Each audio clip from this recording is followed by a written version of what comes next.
সব রাজনৈতিক দল একমত হলে ডিসেম্বরের মধ্যে নির্বাচন নিয়ে আলোচনা করে সিদ্ধান্ত নেবে সরকার।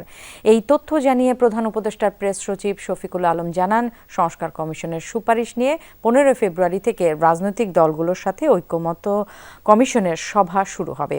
জানান, অপারেশন ডেভিল হান্টে নিরপরাধ ব্যক্তিদের হয়রানি না করতে বিএনপির আহ্বানে সমর্থন জানিয়েছে সরকার। যমুনা স্মার্ট রেফ্রিজারেটর, স্মার্ট লাইফে স্মার্ট রেফ্রিজারেটর। নানা ঘটনাবহুল সময় অতিবাহিত করছে বাংলাদেশ। প্রতিনিয়ত বদলাচ্ছে চিত্র। যুক্তরাষ্ট্র থেকে ফিরে তাই প্রধান উপদেষ্টার বাসায় যান বিএনপি মহাসচিব সহ 3 শীর্ষ নেতা। আলোচনার সারসংক্ষেপ জানাতে ফরেন সার্ভিস একাডেমিতে সংবাদ সম্মেলন করেন প্রধান উপদেষ্টার প্রেস সচিব।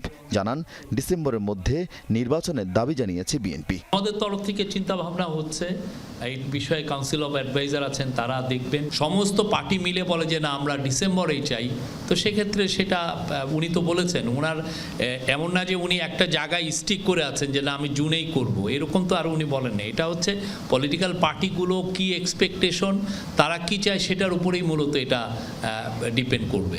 রাষ্ট্র সংস্কারের কমিশনগুলোর সুপারিশ নিয়ে রাজনৈতিক দলগুলোর মতামত নিতে চায় সরকার। চূড়ান্ত সিদ্ধান্ত নেবে সেই ঐকমত্য কমিশনই। 15 ফেব্রুয়ারি কনসেনসাস কমিশন, ঐকমত্য কমিশনের প্রথম মিটিংটা হবে পলিটিক্যাল পার্টিগুলোর সাথে।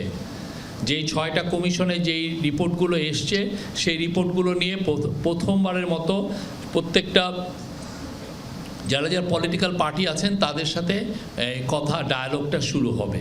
এছাড়া যৌথ বাহিনীর চলমান অপারেশন ডেভিল হান্ট নিয়েও কথা বলেন প্রেস সচিব। চিফ অ্যাডভাইজারের তরফ থেকে বারবার বলা হয়েছে, কোনোভাবেই হিউম্যান রাইটস ভায়োলেশন হতে দেওয়া হবে না।